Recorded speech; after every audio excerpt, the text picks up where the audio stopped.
Hello बच्चों, मैं हूं सुमन और आप देख रहे हैं मेरे YouTube channel SS study point को। ठीक है, आज हम इस वीडियो में हम लोग सीखने वाले हैं चंद्रबिंदु जिसको हम अनुनासिक भी बोलते हैं। ठीक है, चंद्रबिंदु क्या है, मैंने अभी तक हम लोगों ने इसकी जो अंग की बिंदी होती है जिसे अनुस्वार बोलते हैं वो हम लोगों ने पढ़ ली है। और आज हम सीखेंगे कि चंद्रबिंदु अनुनासिक कैसे लगाते हैं सभी अक्षरों पर। पहले तो इसके नियम सीख लेते हैं कि नियम इसके क्या है, कैसे कैसे कहाँ पे लगाई जाती है, कैसे इसका उच्चारण होता है। ओके, पहले तो चंद्रबिंदु के नियम सीख लेते हैं, फिर हम इसके बाद सभी अक्षरों पर इसको लगाएंगे और उसका उच्चारण भी करेंगे, किस प्रकार से उसकी ध्वनि निकलती है। ओके, तो नियम सीख लेते हैं। पहले नंबर 2 नियम आ जाओ। तो क्या है, आज हम लोग पढ़ने वाले हैं चंद्रबिंदु। ठीक है, और इसको अनुनासिक भी बोलते हैं। इस चंद्रबिंदु को इसको देखा होगा कहीं कहीं पे आप लोगों ने, इस प्रकार से ये लगी होती, किसी कोई भी अक्षर होता है तो हम उस पर ऊपर की तरफ इसको इस प्रकार से लगाते हैं। ठीक है, तो पहले क्या है, चंद्रबिंदी जो हमारी इसका जो उपयोग है वो हिंदी में ही होता है चंद्रबिंदु का उपयोग। तो और क्या है, चंद्रबिंदु जो हम लोग बोलते हैं, चंद्रबिंदु वो किससे बोली जाती, मुंह से और नाक से इसकी ध्वनि निकाली जाती है। चंद्रबिंदु की किसे ध्वनि निकालते हैं, मुंह से और नाक से। ओके, तो मुंह से और नाक से इसकी जो ध्वनि निकालते हैं, मैंने इस पे आप लोगों को लिख भी दिया है जिससे कि आप नोट कर लो, इसको याद कर लो, इसको सीख लो। ठीक है, इसलिए मैंने नोट भी कर दिया इस बोर्ड पे, तो आप लोग अपनी कॉपी पे नोट कर लेना, सभी लोग उसको याद भी कर लेना और समझना भी कैसे क्या इसमें बताया मैंने।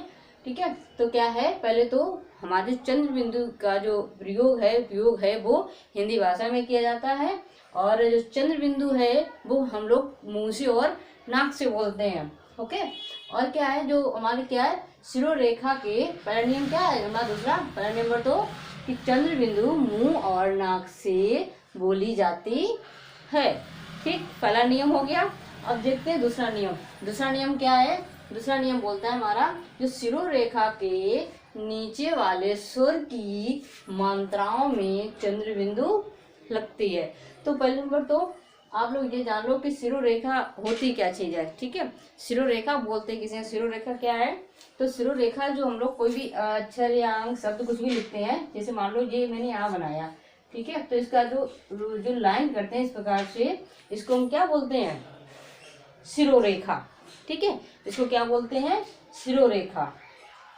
तो जो शिरोरेखा के जो नीचे वाली जो मात्राएं होती हैं, ठीक है, जो नीचे की मात्राएं नीचे की तरफ लगती हैं, उन्हीं को हम क्या, जो शिरोरेखा है इसके नीचे की जितनी मात्राएं हैं उसी पर हम चंद्रबिंदु लगाते हैं। ओके, जैसे मैंने इसमें दिया भी है, कैसे देखो, जैसे आ उ री।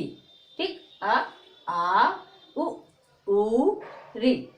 ठीक, इन जो ये क्या है, शिरोरेखा के नीचे वाली मात्रा है। जी हमेशा जैसे कोई भी अक्षर मान लो, जैसे व्यंजन में जैसे कि का है, तो पहली बार तो इसकी कोई मात्रा नहीं होती है, लेकिन इसको जैसे इसमें हम जितने भी अक्षर होते हैं, ठीक है, जैसे छोटे आ की जो कोई भी मात्रा नहीं होती है, और जितने भी व्यंजन होते हैं उन सभी में जोड़कर ये आ बोला जाता है। जैसे का प्लस, जैसे आधा का होता है और प्लस आ जोड़ दें तो क, क्या हो गया, क।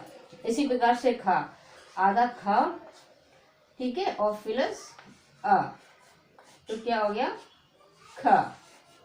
ठीक है, तो क्या है, जो छोटे आ की मात्रा नहीं होती, लेकिन सारे व्यंजनों में मिला के हम लोग इसको बोलते हैं आ को। तो आ क्या है, तो जो अक्षर होता है जैसे ह स, जितने भी सारे भी व्यंजन है इसको आ की धुन में हम लोग बोलते हैं। और ये है आ की मात्रा कैसे लगती है, जैसे मान लो का, जैसे यहाँ पे का दिया है, ठीक, का पे मैंने जैसे आ की मात्रा क्या होती है, डंडा होता है सिर्फ इस प्रकार से, तो क्या जो शिरोरेखा है ये मात्रा क्या होगी, नीचे लग गई, शिरोरेखा के ये मात्रा नीचे लग गई।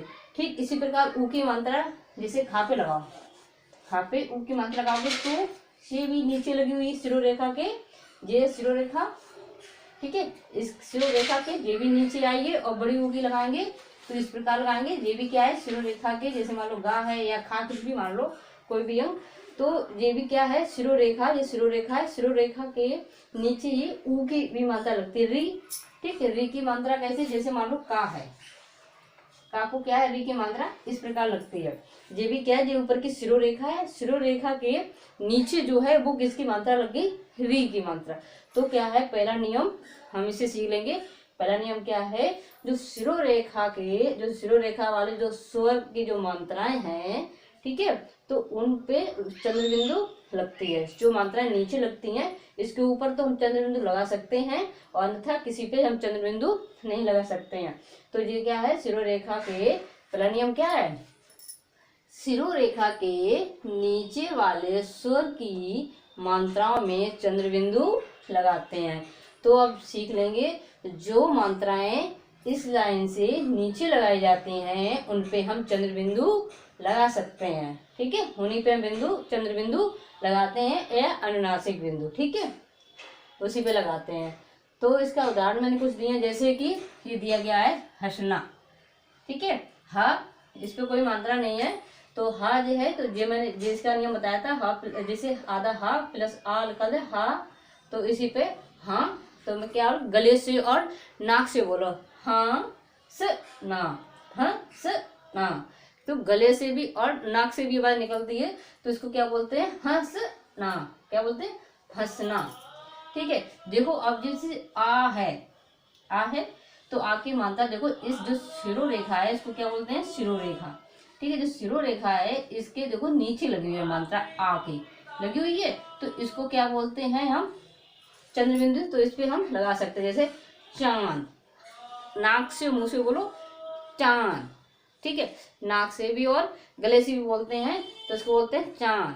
ठीक है, और इसी प्रकार से जैसे देखो ऊ की मात्रा है बड़ी ऊ की, तो इस पे हम क्या है, चंद्र बिंदु लगा सकते हैं। सिर्फ ऐसे बिंदु नहीं लगा सकते, जैसे कि हम अगर फूंकना लिखें यहाँ पे इस प्रकार से, तो इस पे लगा दें सिर्फ फूक ना, तो ये क्या हो जाएगा, गलत हो जाएगा, क्योंकि इस पे हम ऐसे चंद्र बिंदु लगाते हैं।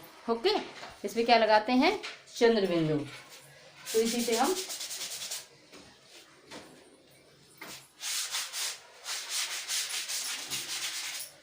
सीख लेंगे। इस पे क्या है, ये चंद्र बिंदु है, तो इस पे क्या बोलते हैं, फूक ना।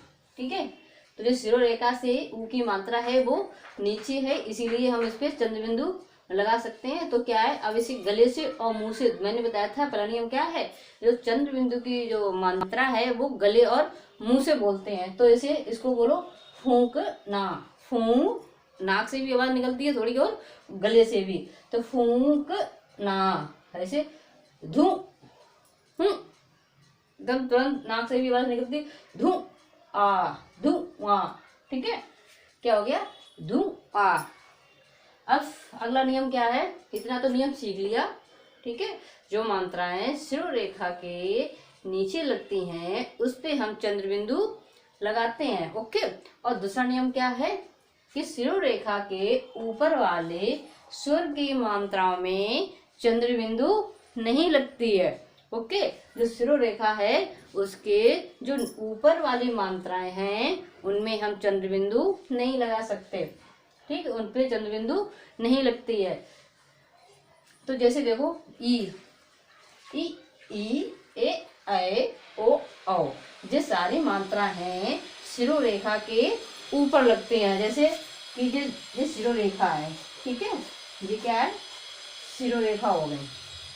ठीक है, शिरोरेखा हो गई, तो शिरोरेखा छोटी ई की मात्रा इस प्रकार से देखो, जो शिरोरेखा है शिरोरेखा के ऊपर इस प्रकार लगती है, और ई की मात्रा इस प्रकार लगाते हैं, ये भी शिरोरेखा के ऊपर हो गई। ए की मात्रा इस प्रकार से, जो शिरोरेखा है शिरोरेखा के ये भी ऊपर हो गई, और बड़ी ऐ की भी ऊपर हो गई, और ओ की भी ऊपर लग गई, और बड़े औ की भी ऊपर। ठीक है, ये क्या है, ये शिरोरेखा जो होती है हमारी, जो लाइन होती है इस पे ऊपर लगाते हैं ये। ठीक है, ये शिरोरेखा के जो ऊपर वाले स्वर की जो मात्राएं हैं उस पे हमें चंद्र बिंदु नहीं लगती है। ठीक है, पहला नियम क्या है, जो शिरोरेखा के ऊपर वाले स्वर की मात्राओं में चंद्र बिंदु लगती, क्या बोला, हाँ, शिरोरेखा के नीचे वाले स्वर की मात्राओं में चंद्र बिंदु लगती है, और जो शिरोरेखा के ऊपर वाले जो स्वर हैं, मात्राएं हैं, उनमें हम चंद्र बिंदु नहीं लगाते हैं। ओके, 2 नियम है, तो 2 नियम सीख लिया। तो मैंने मात्राएं बताया, तो वो मात्राएं कौन कौन सी हैं, कैसे याद रखोगे अपने मन से कि मात्राएं ऊपर की तरफ कौन सी चढ़ती है शिरोरेखा के? ई ए ओ औ। ये क्या है? सारी शिरोरेखा के ऊपर वाली मात्राएं हैं, ठीक है, जो मैंने इधर लिख भी दी हैं। और फिर क्या है, तो उस पर हम चंद्र बिंदु नहीं लगाते हैं। तो इसमें कुछ मैंने उदाहरण भी लिख दिए हैं, जैसे कि गेंद, ठीक है, हैं, विंद, मैं, चोंच, ठीक है। ये क्या है? गेंद, हैं, विंद, मैं, चोंच, ठीक। अगर हम इसको, जैसे कि ये यहाँ पे गेंद है, ठीक है, इसको मैं अगर इस प्रकार लिख दूं, ठीक है, आप सपोज करो जैसे कि ये है यहाँ पे, जैसे मैंने यहाँ पे ये गेंद लिखा हुआ है, यहाँ पे चंद्र बिंदु इस प्रकार लगा दी, ठीक है, ये तो सही हो गया।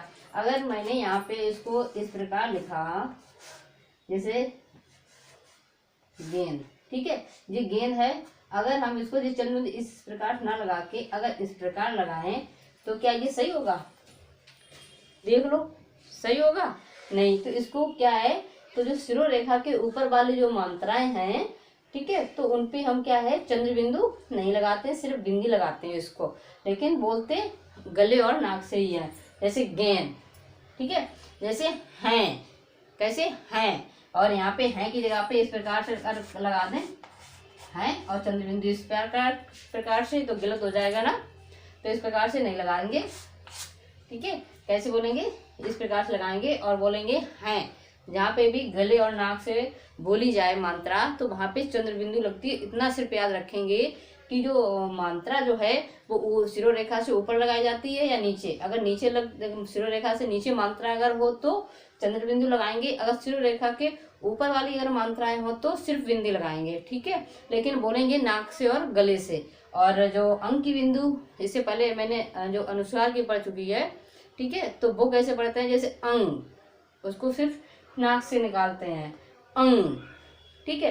कंग मैंने बताया था, जैसे कंग का पे अगर चंद्र बिंदी लगी, सॉरी चंद्र बिंदी नहीं, सिर्फ अंक की बिंदी, जैसे का मैंने लगाया था इस पे अंक की बिंदी, ठीक है, तब कंग, ठीक है, खा पे लगा दो खंग, ठीक है, मैंने ये बताए थे। और अब क्या है, ये चंद्र बिंदु अब मैंने आज पढ़ी हुई है, तो आई होप आप लोगों को ये नियम सारे समझ में आ गए हों। तो आप लोग इस सभी को अपने कॉपी पे नोट कर लेना, ठीक है, और इसको लर्न करना। जब तक आप इसको याद नहीं करोगे तब तक आपको समझ में नहीं आएगा, और फिर इसको बार बार प्रैक्टिस भी करना, तभी आप लोगों के समझ में आएगा, ठीक है। तो अब हम कल इसको क्या करते हैं, इसके सारे जो अक्षर होते हैं व्यंजन, ठीक है, उस पर चंद्र बिंदु लगा के और उसकी ध्वनि बोलना सीखते हैं कि किस प्रकार से चंद्र बिंदु हम लोग सभी अक्षरों पर उसकी ध्वनि कैसे निकालते हैं, वो सीखेंगे। तो मैं अपनी वीडियो इतनी ही रखती हूँ। अगर आपको मेरी वीडियो अच्छी लगे तो लाइक करिएगा, शेयर और सब्सक्राइब जरूर करिएगा अगर अच्छी लगे तो।